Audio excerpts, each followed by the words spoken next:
My best friend, who was also my best man, slept with my fiancée at the bachelor party. I found out the next morning, but kept quiet until the ceremony. When the officiant asked if anyone had any objections, I raised my hand and played a recording of their conversation for the whole room. The morning sun painted golden streaks across the hotel room carpet, but Marcus felt nothing but darkness in his chest. He sat on the edge of the unmade bed, his phone trembling in his hands like a leaf caught in an autumn storm. The recording had ended, but the voices still echoed in his mind. Two voices that had once brought him comfort, now twisted into instruments of betrayal. His wedding day.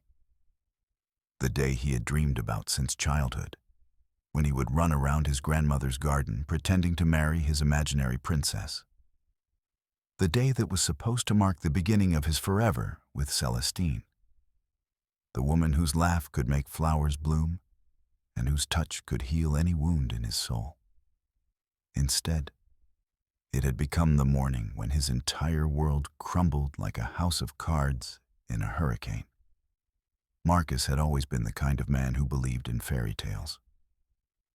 Not the sanitized Disney versions, but the old stories his grandmother told him.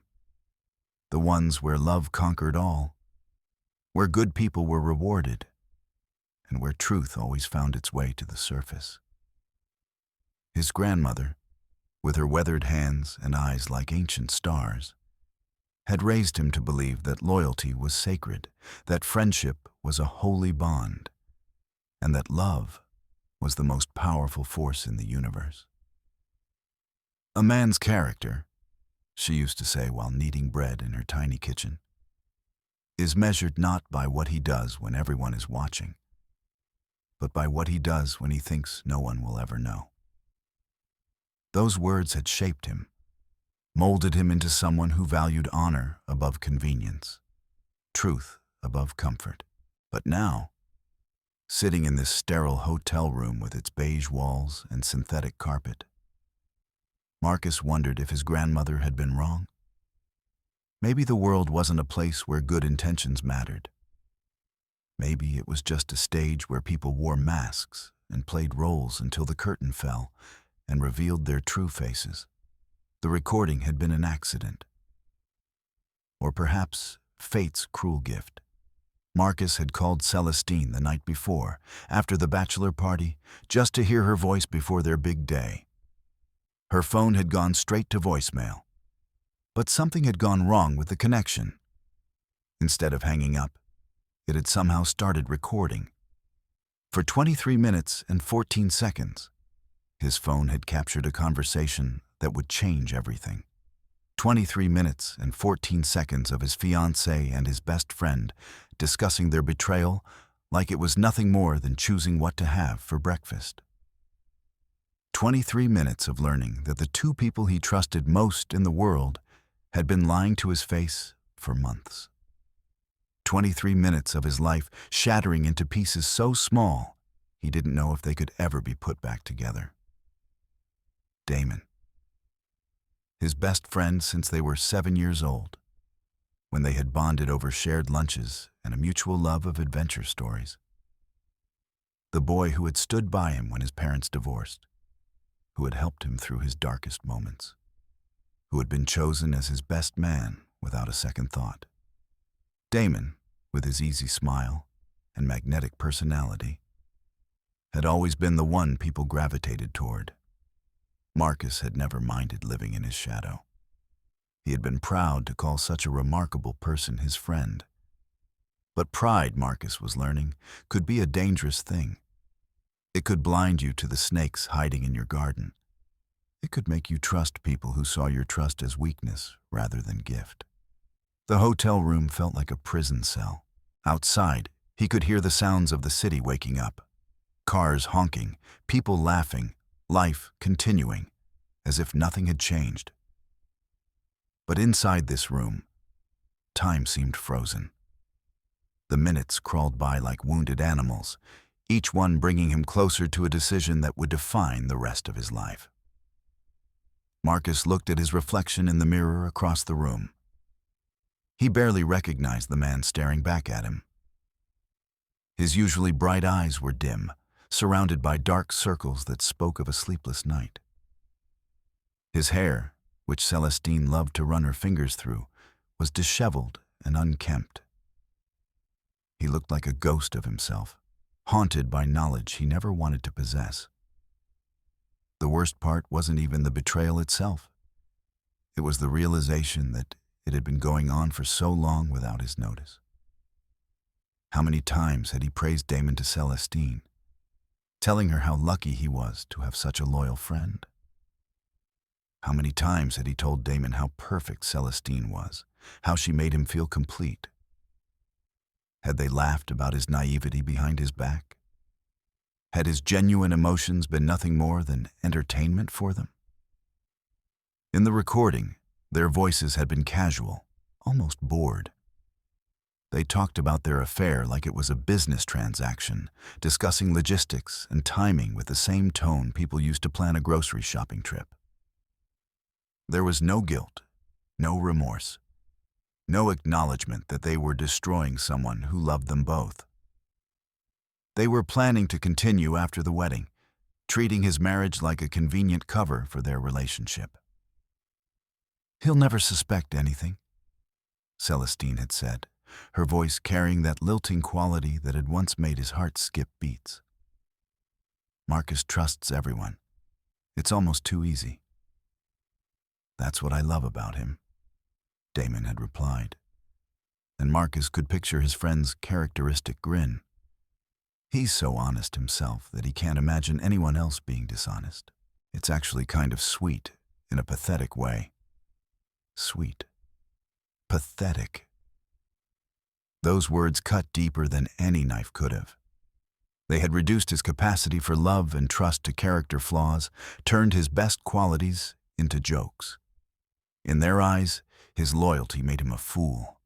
His love made him weak, and his trust made him a target. But perhaps the most crushing moment in the recording had come near the end, when Celestine had wondered aloud if they should call off the wedding. For a brief, shining moment, Marcus had hoped that maybe there was still some goodness in her, some remnant of the woman he had fallen in love with. "Why would we do that?" Damon had asked. "This is perfect. He'll take care of you financially, give you stability, and we can still have our fun on the side. You get the security of marriage and the excitement of our relationship. It's the best of both worlds." And Celestine had laughed. That beautiful musical laugh that used to make him feel like he could conquer the world had been used to celebrate his humiliation. She had laughed at the idea of being faithful to him, laughed at the thought that their marriage vows would mean anything to her. The wedding was supposed to start in 6 hours. 6 hours until he was expected to stand at the altar, looking into Celestine's eyes and promising to love and cherish her for the rest of his life. 6 hours until he was supposed to slip a ring onto her finger and seal their bond in front of everyone they knew and loved. 6 hours until what should have been the happiest day of his life. Marcus stood up and walked to the window, pulling back the heavy curtains to let in more light. The city spread out before him like a vast tapestry, millions of people going about their daily lives, each carrying their own secrets and stories. Somewhere out there, other people were facing their own moments of truth, their own crossroads where they had to choose between what was easy and what was right. His phone buzzed with a text message from his cousin, Rebecca. "Can't wait to see you marry the love of your life today. You two are meant to be together. See you at the church." The love of his life. The phrase felt like acid in his mouth now. How many other messages like this would he receive today? How many people would congratulate him on finding his soulmate, never knowing that his soulmate had already chosen someone else? Marcus thought about his grandmother again, about the stories she used to tell him. In those stories, the hero always faced a moment like this. A moment where they had to choose between taking the easy path or standing up for what was right. The easy path would be to go through with the wedding, to pretend he had never heard the recording, to live a lie for the sake of avoiding confrontation. He could marry Celestine, smile for the photos, and pretend to be happy while his heart slowly died inside. But his grandmother had also taught him that a person's true character was revealed in their darkest moments. She had taught him that sometimes the most courageous thing you could do was tell the truth, even when it hurt, even when it destroyed everything you thought you wanted. The weight of the decision pressed down on him like a physical force. He could feel it in his shoulders, in his chest, in the very core of his being. This wasn't just about his wedding day. It was about who he was going to be for the rest of his life. Was he going to be the kind of man who accepted betrayal in silence? Or was he going to be the kind of man who stood up for himself, no matter the cost? As the morning sun climbed higher in the sky, Marcus made his choice. He wouldn't be pathetic or sweet or easy to fool. He would be something else entirely, something his betrayers had never expected him to be. He would be dangerous, not because he wanted revenge, but because he refused to let their lies define his story. The recording was still on his phone, 23 minutes and 14 seconds of truth in a world built on deception. And in 6 hours, when the officiant asked if anyone had any objections to this union, Marcus was going to give everyone exactly what they had come to see. A wedding they would never forget. Chapter 1. The St. Augustine Cathedral had never looked more beautiful or more like a trap. As Marcus stood in the groom's preparation room, adjusting his tie for the 15th time, he could hear the gentle murmur of guests filling the pews outside. 200 people had come to witness what they believed would be a celebration of eternal love. But Marcus knew better. They had come to watch a theater performance, though they didn't know it yet. Through the small window, he could see the afternoon sun streaming through the cathedral's magnificent stained glass windows, painting rainbow patterns across the stone floor. Those windows had witnessed countless weddings over the past century, had seen joy and tears, promises made and promises broken. Today, they would witness something entirely different, a reckoning disguised as a ceremony. Father Miguel knocked softly on the door before entering. The elderly priest had known Marcus since he was a child, had watched him grow from a shy boy into the man standing before him now.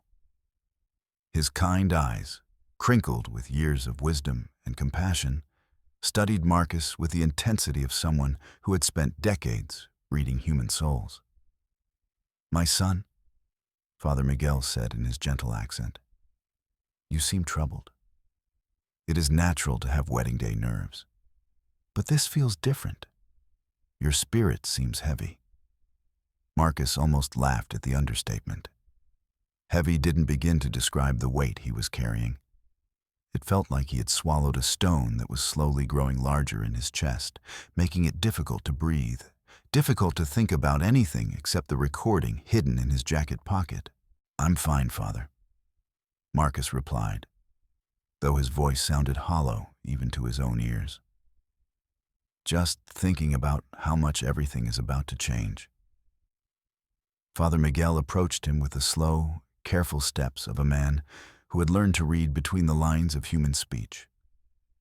In his 40 years of ministry, he had counseled countless couples, had seen the full spectrum of human emotion played out in this very room. He had witnessed nervous grooms and terrified brides. But something about Marcus felt different, darker, more complicated. "Change is the nature of life," the priest said, placing a weathered hand on Marcus's shoulder. "But marriage is not just about change.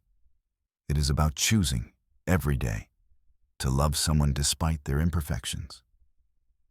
It is about forgiveness, about trust, about building something stronger than the sum of its parts." The words hit Marcus like physical blows. Trust. forgiveness, love despite imperfections. How could he explain to this holy man that the woman waiting for him at the altar had already made her choice, and it wasn't him? How could he describe the sound of Celestine's laughter as she and Damon discussed their plans to continue their affair throughout his marriage? "Father," Marcus began, then stopped. For a moment, he considered telling the priest everything. Father Miguel had a reputation for wisdom, for helping people navigate the darkest moments of their lives. Perhaps he would know what to do, how to handle this situation with grace and dignity. But then Marcus remembered Damon's words from the recording. He's so honest himself that he can't imagine anyone else being dishonest. Everyone expected him to be the good guy, the one who turned the other cheek, who forgave and forgot and never made waves. They had all counted on his goodness to be their shield, his trust to be their weapon. "Nothing, Father," Marcus said instead. "I was just thinking about my grandmother. She would have loved to see this day." Father Miguel's expression softened. He had known Marcus's grandmother well, had been the one to perform her funeral service 3 years ago. She had been a pillar of the community, a woman whose faith had been as solid as the cathedral's foundation stones. Abuela Rosa was a remarkable woman, the priest said. She loved you very much. But she also raised you to be strong, to face whatever life brought with courage and integrity. I think she would be proud of the man you have become. The man you have become. Marcus wondered what his grandmother would think of the man he was about to become. Would she approve of his plan? Would she understand that sometimes justice required a public stage? That some betrayals were too great to be handled quietly behind closed doors? A soft knock interrupted his thoughts. The door opened to reveal Damon, resplendent in his black tuxedo and silver tie. Marcus's best man looked every inch the part of the loyal friend, his face arranged in an expression of excitement and joy. If Marcus hadn't heard the recording, he never would have suspected that this man had been systematically destroying his life for months. "Hey, buddy," Damon said with his characteristic grin, the same grin that had charmed teachers, gotten them out of trouble countless times during their childhood. "How are you holding up? Not getting cold feet, I hope?" The casual cruelty of the question was breathtaking. Here was a man who had slept with his fiancée the night before their wedding, asking about cold feet with the same tone he might use to discuss the weather. Marcus had to dig his fingernails into his palms to keep from reacting. "I'm fine," Marcus managed to say. "Just ready to get this show on the road." Show. The word hung in the air between them, and Marcus wondered if Damon caught the irony, because that's exactly what this was going to be. A show unlike anything the good people of St. Augustine Cathedral had ever witnessed. Father Miguel excused himself to check on the final preparations, leaving Marcus alone with his betrayer. For a moment, the two men stood in silence, and Marcus studied his former best friend with new eyes. How had he never noticed the calculating gleam behind Damon's warm brown eyes? How had he missed the way Damon's smiles never quite reached those eyes when he thought no one was looking? "I have to tell you," Damon said, adjusting his silver cufflinks. "Celestine looked absolutely stunning when I saw her earlier.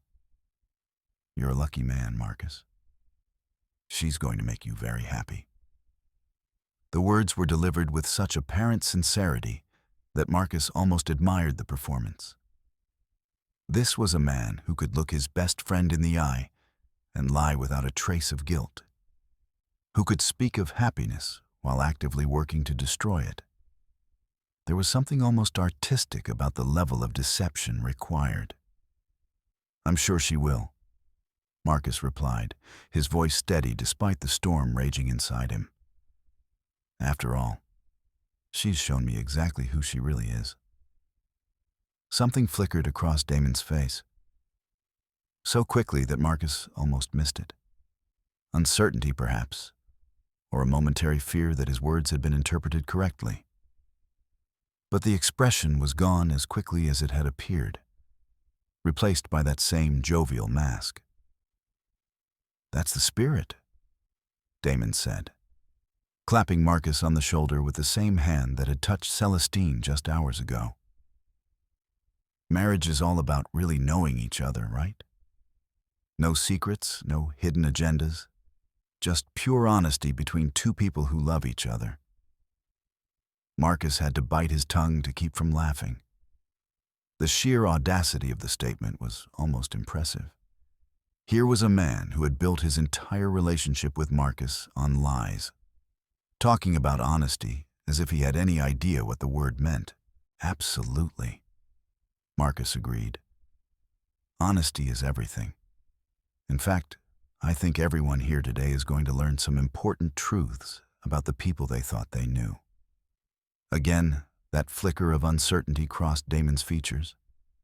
This time it lingered a moment longer, as if some primitive part of his brain was trying to warn him that his prey might not be as helpless as he appeared. "What do you mean by that?" Damon asked, his tone still light, but with an edge that hadn't been there before. Marcus smiled, and for the first time in 24 hours, it felt genuine. "Oh, nothing specific. I just think weddings have a way of bringing out people's true natures. All those emotions, all that significance. It tends to strip away pretense and show everyone who people really are." The conversation was interrupted by another knock on the door. This time it was Marcus's cousin Rebecca, radiant in a deep purple bridesmaid dress, her face glowing with excitement and happiness for her beloved cousin. "It's time," she announced, practically bouncing on her toes. "The bride is ready, the guests are seated, and everyone is so excited to see you two finally tie the knot. Oh, Marcus, you look so handsome. Celestine is going to die when she sees you." Die. Another word that hung in the air with unintended significance. Marcus wondered if Celestine would indeed die, metaphorically speaking. When she heard her own voice played back to a cathedral full of wedding guests, he wondered if she would understand, in that moment, that her betrayal had consequences she had never imagined. "Thank you, Rebecca," Marcus said, kissing his cousin's cheek. "I appreciate everything you've done to make this day special." And he meant it. Rebecca had spent months helping with wedding preparations, had given countless hours of her time to ensure that every detail was perfect.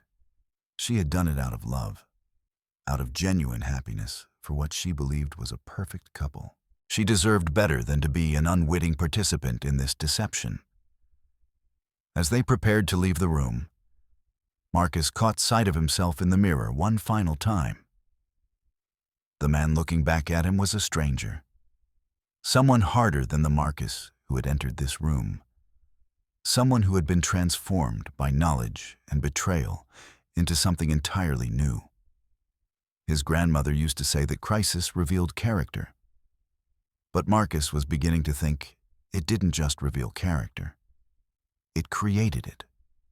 The processional music began to play, the familiar strains of Pachelbel's canon floating through the cathedral like a beautiful lie.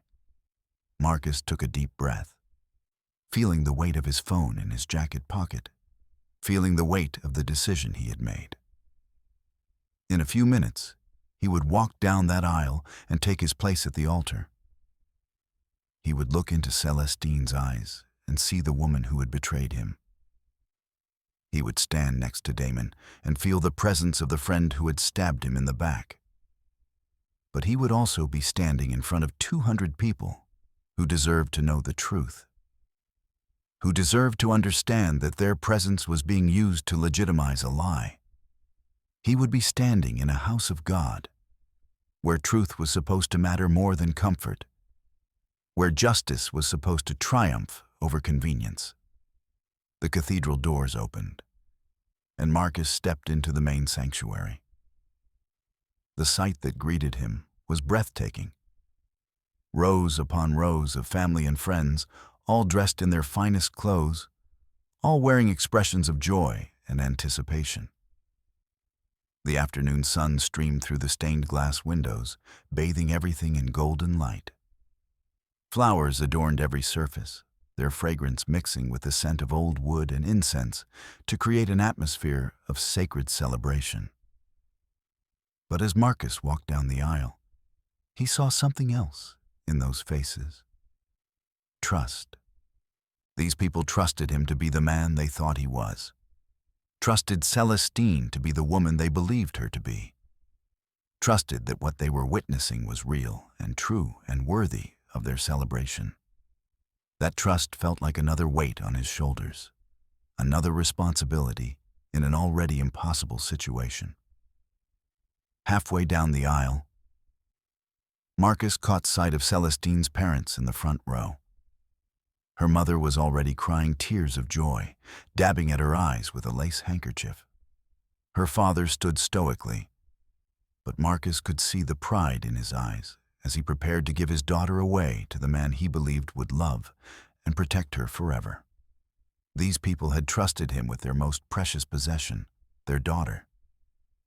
They had welcomed him into their family, had included him in holidays and celebrations, had treated him like the son they had never had. And in return, their daughter had been planning to betray him before the ink was even dry on their marriage certificate. As Marcus took his place at the altar, Father Miguel smiled at him with grandfatherly affection. The priest's faith in the goodness of this moment, in the sanctity of what was about to unfold, was written clearly across his weathered features. This was a man who had dedicated his life to celebrating love, to blessing unions that would stand the test of time. He had no idea that he was about to preside over something entirely different.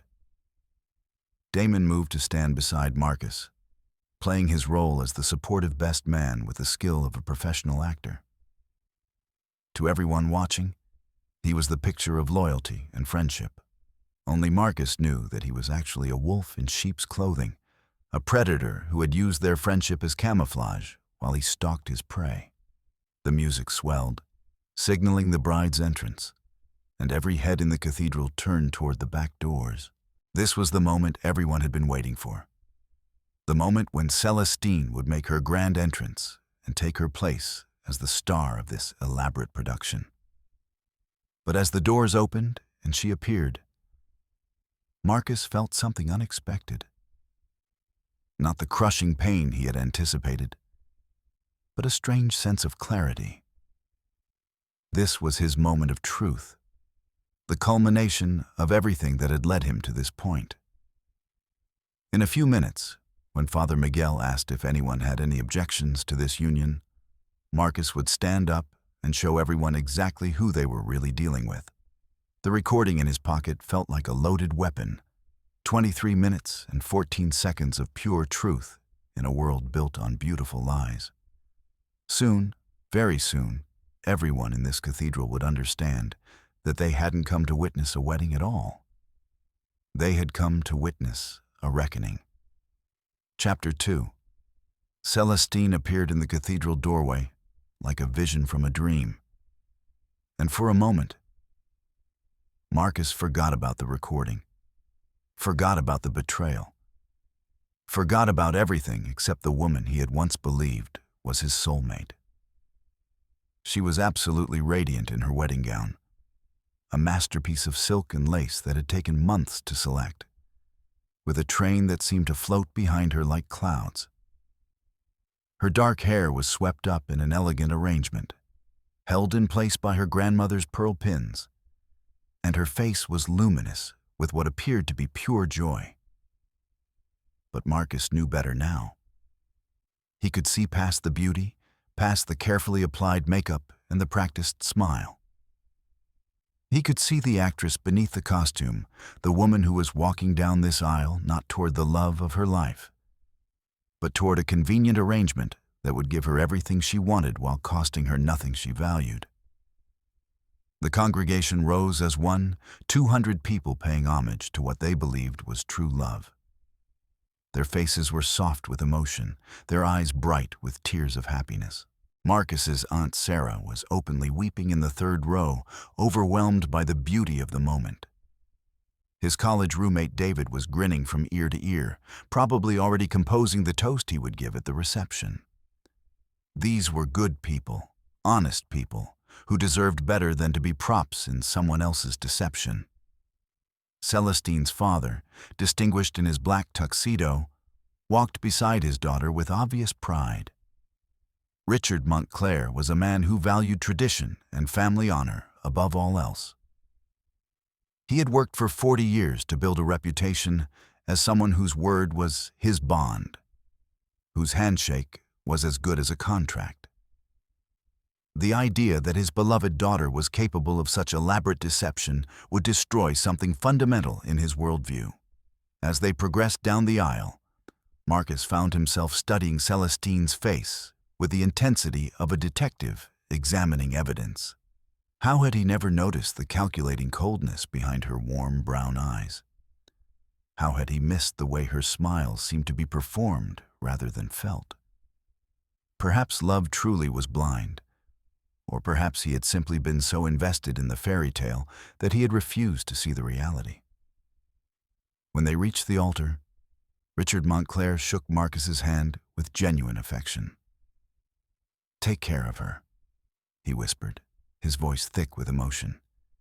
"She's everything to us." The words hit Marcus like a physical blow. Here was a man entrusting him with his most precious treasure, completely unaware that the treasure had already been sold to someone else. The trust in Richard's eyes was absolute, the faith complete.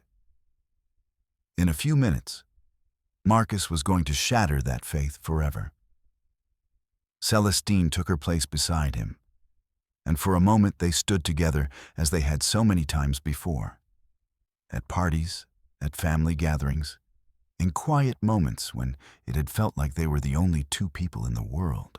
She looked up at him with those beautiful brown eyes, and her smile was so convincing that he almost wondered if he had imagined the recording, if somehow his phone had captured a conversation between two different people. "You look incredibly handsome," she whispered, reaching up to adjust his tie with a gesture so tender and familiar that it made his chest ache. "I love you so much." The words were delivered with perfect sincerity, with exactly the right amount of emotion for the moment. If he hadn't heard her laughing about their deception just hours before, he might have believed her completely. But now he could hear the performance in her voice, could see the way she positioned herself to catch the best light, could recognize the calculated nature of every gesture. Father Miguel began the ceremony with a prayer, his voice carrying clearly through the cathedral's acoustic perfection. He spoke of love as a sacred bond, of marriage as a covenant not just between two people, but between those people and God Himself. He talked about the responsibilities of marriage, the need for honesty and fidelity and mutual respect. Marcus wondered if Celestine felt any irony in those words, any guilt about the vows she was preparing to break before she even spoke them. But when he glanced at her, her expression was serene, almost beatific. She was playing the role of the devoted bride with the skill of someone who had been rehearsing for years. The ceremony continued with readings from family members, each one carefully chosen to reflect the couple's supposed values and beliefs. Celestine's sister Victoria read from Corinthians about love being patient and kind, never failing and enduring all things. Damon read a passage about friendship and loyalty that made Marcus's jaw clench with suppressed rage. As each reading concluded, the readers would smile at the happy couple, their faces glowing with the joy of participating in such a meaningful moment. They had no idea they were reading beautiful words about love and fidelity to two people who were making a mockery of those very concepts. The time came for the exchange of vows, and Marcus felt his heart rate increase. This was when the performance would reach its crescendo, when Celestine would look into his eyes and promise things she had no intention of delivering. He steeled himself for what was coming, reminding himself that her words were just another layer of deception in an elaborate lie. Celestine went first, pulling a folded piece of paper from her bouquet with trembling hands. The paper was slightly worn, as if she had practiced reading from it many times, perfecting her delivery for this crucial performance. "Marcus," she began, her voice carrying clearly through the cathedral. "When I first met you, I thought I knew what love was. But you showed me that everything I had experienced before was just a pale shadow of the real thing. You are my best friend, my protector, my partner in all of life's adventures." The words were beautiful, delivered with perfect timing and intonation. Marcus could hear people in the congregation sighing with emotion, could see tears beginning to form in eyes throughout the sanctuary. Even he had to admit that if he didn't know better, he would be moved by the apparent sincerity of her declaration. "You make me want to be a better person," Celestine continued, and Marcus almost laughed at the irony. "Your kindness inspires me, your strength supports me, and your love completes me. I promise to stand by your side through whatever life brings us. I promise to be faithful to you in good times and bad, in sickness and health, in joy and sorrow." Faithful. The word hung in the air like a lie wrapped in silk. Marcus could feel the weight of his phone in his pocket, could imagine the sound of her voice from the recording overlaying the vows she was speaking now. In less than 12 hours, she had promised fidelity to 2 different men, and meant it with neither. "I promise to love you with all my heart, all my soul, and all my strength, for as long as we both shall live," she concluded, her voice breaking slightly with what appeared to be overwhelming emotion. The congregation was completely captivated. Marcus could see handkerchiefs being pulled out across the sanctuary, could hear the soft sounds of people being moved to tears by the beauty of the moment. Even Father Miguel was smiling with obvious satisfaction, pleased to be presiding over what appeared to be such a genuine expression of love. Now it was Marcus's turn. He had spent weeks crafting his own vows, pouring his heart onto paper in an attempt to capture the depth of his feelings for the woman he had planned to spend his life with. Those vows were in his jacket pocket, right next to the recording that had changed everything. But as he looked into Celestine's eyes, as he saw the expectation and confidence in her expression, Marcus made a decision that surprised even him. He wasn't going to read the vows he had written for a woman who no longer existed, if she ever had. Instead, he was going to speak from the heart, to say words that reflected not the man he had been, but the man he was becoming. "Celestine," he began, his voice steady and clear, "I wrote something very different to say to you today. I wrote beautiful words about forever and always, about dreams coming true and fairy tale endings. But standing here now, I realize that fairy tales aren't about beautiful lies. They're about difficult truths." A slight frown crossed Celestine's features, so quickly that most people probably missed it. But Marcus saw it, saw the moment when she realized that something was off script, that the carefully choreographed performance was about to take an unexpected turn. "I promised myself that I would always be honest with you," Marcus continued, his eyes never leaving hers. "That I would never hide anything from you, never pretend to be something I wasn't, Never let fear or pride or convenience get in the way of truth. And I intend to keep that promise, not just today, but for as long as I draw breath. He could feel the attention of everyone in the cathedral focused on him like a spotlight.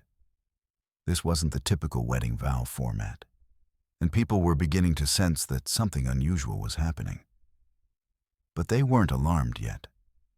They were intrigued, perhaps even impressed by what seemed to be a groom speaking spontaneously from the heart. "True love," Marcus said, his voice growing stronger, "isn't about telling people what they want to hear. It's about telling them what they need to know, even when it's difficult, even when it changes everything. It's about choosing truth over comfort, honesty over convenience, courage over fear." Now Celestine's frown was more pronounced, and Marcus could see uncertainty creeping into her eyes. Behind her, he caught a glimpse of Damon, whose face had gone pale as he began to realize that something was very wrong. "So, my vow to you today, Celestine, is this. I promise to always tell you the truth, no matter how much it might hurt. I promise to never let you live in ignorance when knowledge could set you free. And I promise that if I ever discover that our relationship is built on lies, I will have the courage to expose those lies, no matter the cost." The cathedral had grown very quiet. People were beginning to sense that this wasn't a traditional romantic declaration, that something deeper and more complex was happening at their altar. Father Miguel's expression showed concern, as if he was trying to decide whether to intervene. Marcus reached into his jacket pocket, his fingers closing around his phone. The moment had almost arrived. The moment when pretense would be stripped away and truth would stand naked before everyone they knew and loved. "Because, you see," Marcus said, his voice carrying to every corner of the cathedral, "I learned something last night. Something that changed everything I thought I knew about love, about friendship, about the people we trust with our hearts." Celestine's face had gone white beneath her makeup. She was beginning to understand that this wasn't nervousness or wedding day jitters. This was something far more dangerous. Behind her, Marcus could see Damon taking a step forward, as if he was considering some kind of intervention. "I learned that sometimes the people we love most are capable of betraying us in ways we never imagined possible." Marcus continued. "I learned that sometimes the person standing beside you at your wedding, promising to love and honor you, has already chosen someone else." A murmur went through the congregation like a wave. People were leaning forward in their seats, straining to understand what was happening. This had moved far beyond unusual. This was heading toward scandal, and everyone could feel it. Father Miguel stepped forward, his face showing alarm. "Marcus, my son, perhaps this is not the time." "Father," Marcus interrupted, his voice respectful but firm. "With all due respect, this is exactly the time. This is the moment when truth matters most, when honesty becomes sacred, when the lies stop and reality begins." He pulled out his phone, holding it up so that everyone could see it. The small device looked innocuous enough, but Marcus knew it contained the power to destroy lives, to shatter illusions, to change the trajectory of everyone in this cathedral. "Last night," he said, his voice carrying clearly through the stunned silence, "I accidentally recorded a conversation. 23 minutes and 14 seconds of truth that I was never supposed to hear, and I think it's time that everyone else heard it too." The silence in the cathedral was absolute now. 200 people sat frozen in their seats, hardly daring to breathe as they realized they were about to witness something unprecedented. This wasn't a wedding anymore. It was a reckoning, a moment of truth that would be talked about for years to come. Celestine grabbed his arm, her fingernails digging into his jacket sleeve. "Marcus, please," she whispered, her voice desperate now, all pretense finally abandoned. "Don't do this. We can talk about this later, privately. Don't ruin everything in front of everyone." But Marcus gently removed her hand from his arm, his touch tender but firm. "Everything was already ruined, Celestine. I'm just making sure everyone knows it." He looked out at the congregation, at all the faces staring back at him with expressions ranging from confusion to concern to growing horror as they began to understand what was about to happen. "I know this isn't what any of you came here to see," Marcus said. "You came to celebrate love, to witness the beginning of a marriage built on truth and trust. But sometimes, the most loving thing we can do is refuse to participate in a lie, even when that lie would be more comfortable for everyone involved." His finger hovered over the play button on his phone. In a moment, Celestine and Damon's voices would fill this sacred space, their casual discussion of betrayal and deception echoing off the ancient stone walls. Everyone would hear what Marcus had heard, would understand what he had understood, would face the same choice he had faced: remain silent and complicit, or speak up and shatter the illusion. "So, before we go any further with this ceremony," Marcus said, his voice steady despite the magnitude of what he was about to do, "I think everyone should know exactly who they're being asked to celebrate." The moment of truth had arrived. The recording was about to begin, and nothing would ever be the same again. Chapter 3. Marcus pressed play, and the cathedral filled with the sound of familiar voices having an unfamiliar conversation. The audio quality was surprisingly clear, every word carrying through the sanctuary's perfect acoustics like a confession broadcast to the world. "God, I can't believe we're actually going through with this charade tomorrow," came Celestine's voice, unmistakably hers despite the casual cruelty in her tone that no one in the cathedral had ever heard before. The congregation sat in stunned silence, still processing what they were witnessing. Some people leaned forward, straining to understand what they were hearing. Others sat back in their pews as if trying to distance themselves from the unfolding disaster. "It's not a charade," Damon's voice replied through the phone's speaker. "It's the perfect setup.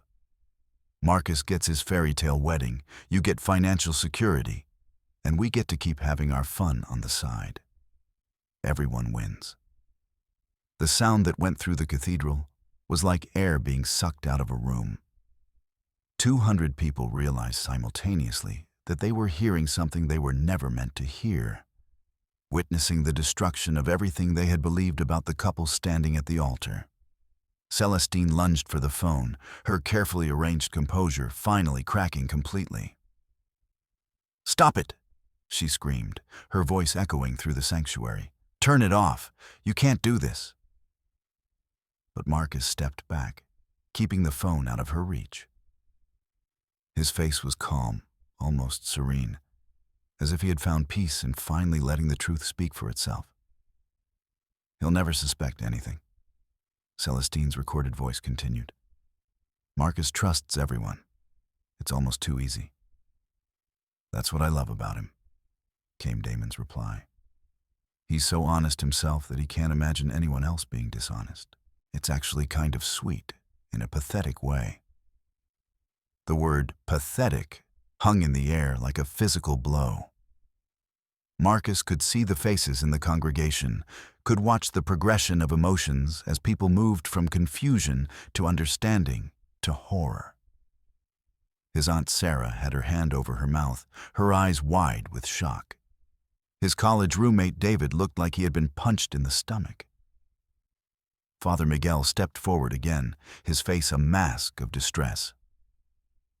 "Marcus, please, this is a house of God." "Exactly," Marcus replied, his voice carrying clearly over the continuing playback.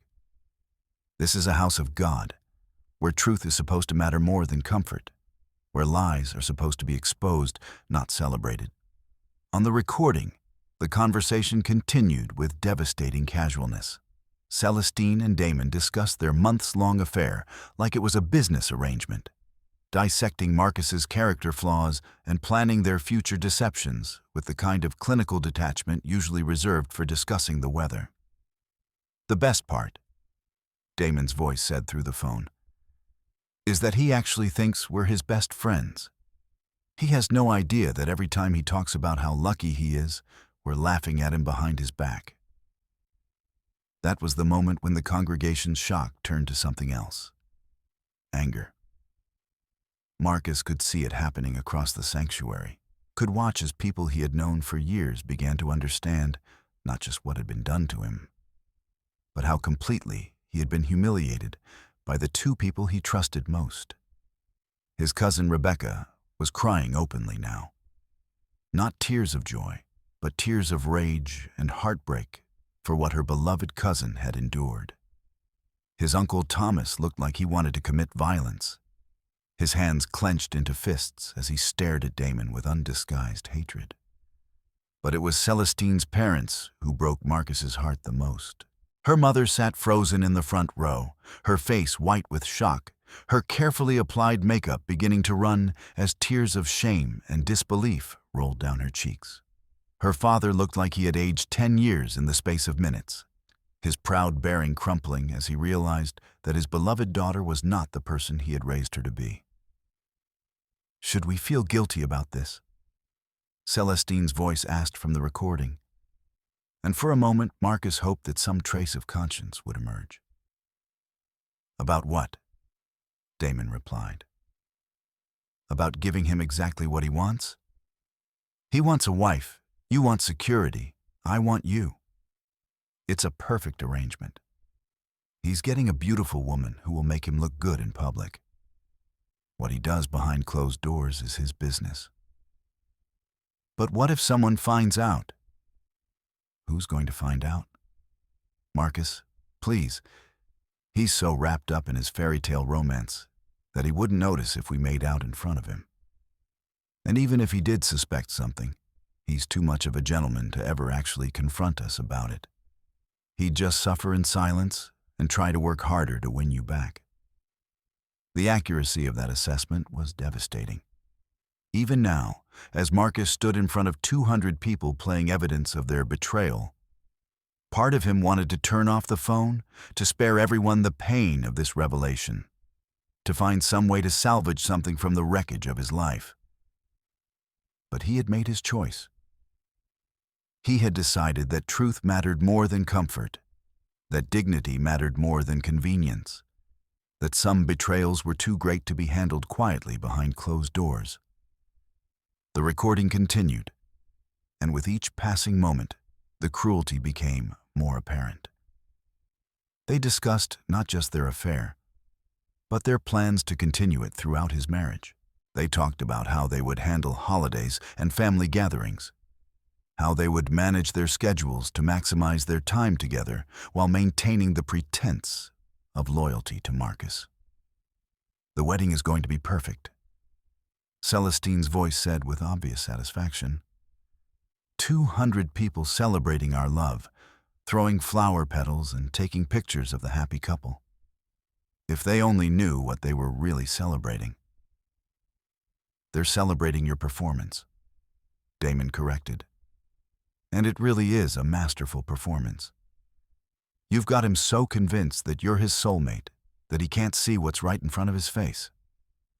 That was when Celestine made a sound, somewhere between a sob and a growl, and lunged for the phone again. This time she managed to grab it, but Marcus held on, and for a moment they struggled over the device while 200 people watched in horrified fascination. "Let go," Celestine hissed, her mask of composure completely gone now. Her carefully arranged hair was coming loose, her makeup was smeared with tears and sweat, and her beautiful wedding dress was wrinkled from their struggle. "You're ruining everything." "I'm not ruining anything," Marcus replied calmly, maintaining his grip on the phone. I'm just making sure everyone knows what they're really celebrating. Damon finally stepped forward, his face a mask of rage and desperation. "That's enough," he shouted. "Turn it off now, or what?" Marcus asked, his voice deadly quiet. "You'll betray me? You'll lie to me? You'll sleep with my fiancée behind my back? I think you've already played those cards, Damon." The use of his name seemed to break something in Damon. He launched himself at Marcus, trying to grab the phone, but Marcus had been expecting this. He tossed the device to his cousin Rebecca, who caught it and immediately moved away from the altar, keeping the recording playing while the two men grappled. The sanctuary erupted in chaos. Some people were shouting, others were crying, and still others were trying to get closer to see what was happening. Father Miguel was calling for calm, but his voice was lost in the tumult. Through it all, the recording continued playing, Celestine and Damon's voices providing a soundtrack to the destruction of their carefully constructed deceptions. They discussed their plans with the kind of casual cruelty that spoke to months of practice, months of laughing at Marcus's expense, while he planned a wedding that was nothing more than an elaborate joke. Security guards from the cathedral were moving toward the altar now, unsure of how to handle a situation that had no precedent in their experience. How do you restore order to a wedding that has become a public trial? How do you manage a ceremony that has transformed into a reckoning? But Marcus held up his hand, and something in his demeanor made everyone pause. Despite the chaos swirling around him, despite the physical altercation with his former best friend, despite the complete destruction of what was supposed to be the happiest day of his life, he projected a strange calm. "Please," he said, his voice somehow carrying over the noise. "Please, everyone sit down. Let the recording finish. Everyone deserves to hear the whole truth." There was something commanding in his tone, something that spoke to the dignity he had maintained throughout this ordeal. Slowly, reluctantly, people began to return to their seats. Damon stepped back, his face flushed with anger and embarrassment, but no longer trying to physically stop what was happening. The recording was nearing its end now, approaching the moment that had hurt Marcus most of all. The moment when Celestine had laughed at the idea of being faithful to him, when she had treated their marriage vows like a joke before she had even spoken them. "Do you think we should feel bad about this?" her voice asked again. "About what? About being happy? About finding love?" Marcus will never know, and what he doesn't know can't hurt him. He'll have his perfect wife, his perfect wedding pictures, his perfect life. The fact that it's all built on lies doesn't change how it looks from the outside. And that's all that matters to him anyway. Celestine's voice added with a laugh. Marcus cares more about the appearance of happiness than the reality of it. He's so invested in his fairy tale romance that he'll never look closely enough to see the truth. That laugh was the cruelest sound Marcus had ever heard, and hearing it again in this sacred space, in front of everyone he cared about, felt like being stabbed all over again.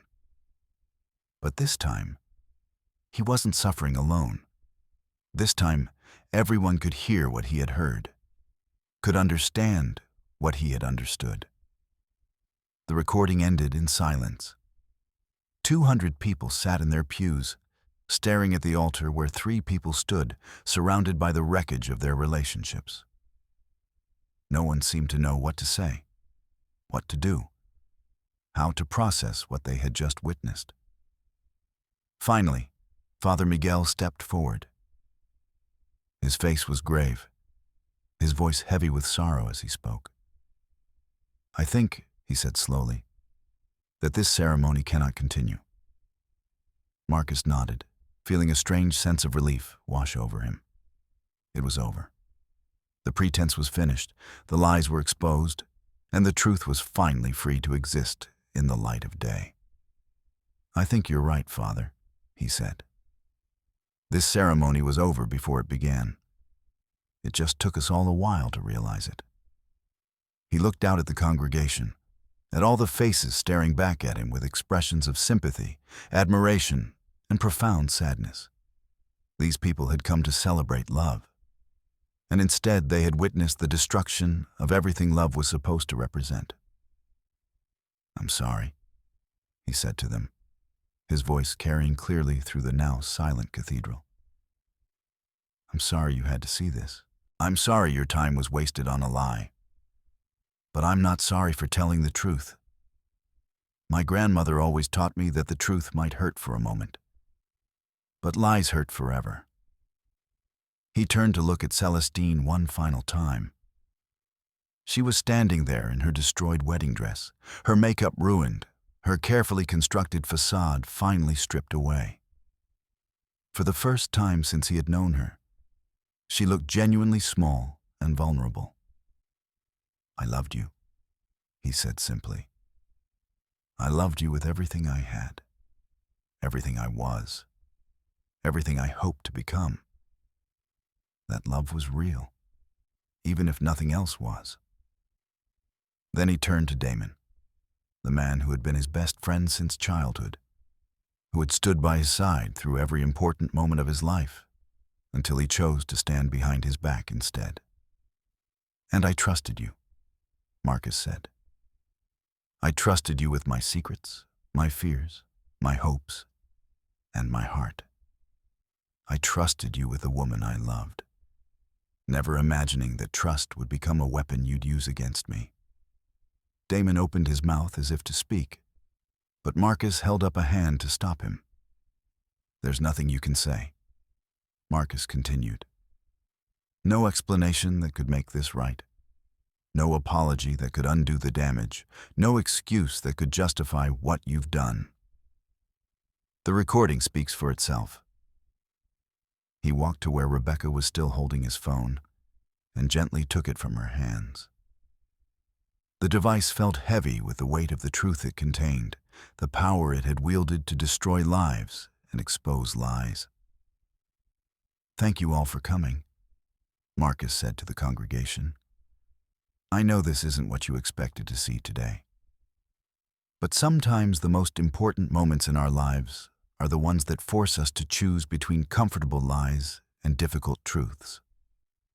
Today, I chose truth."